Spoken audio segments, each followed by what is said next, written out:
Hi guys, at sa wakas, ang Cancer Warrior ay makakapagluto na din. Nagpe-prepare ako ng beef caldereta para sa aming lunch ngayong 31 ng December. At first time kong gumamit ng pinya at cheese sa ating beef caldereta. Dati kasi ang ginagamit ko lang ay yung nakapak na nor ng caldereta mix.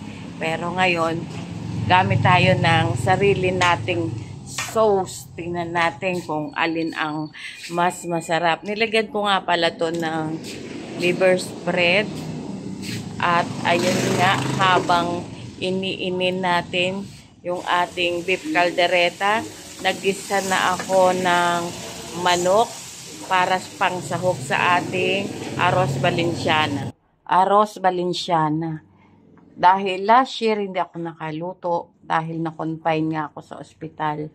Ito yung menu na hindi pwedeng mawawala sa akin pag araw ng Pasko at New Year. Kaya ngayon, kahit wala tayo sa budget, pinus ko talaga tong kalahating kilo. Actually, tipid ito sa sahog dahil wala tayong pera. Ayan, so pagsasagaan natin, ang importante, masarap pa rin siya kahit na kulang sa sahog. Basta alam ko na kung paano siyang sasarap. Basta may atay dyan, liver ng manok, ay masarap na sa akin yan.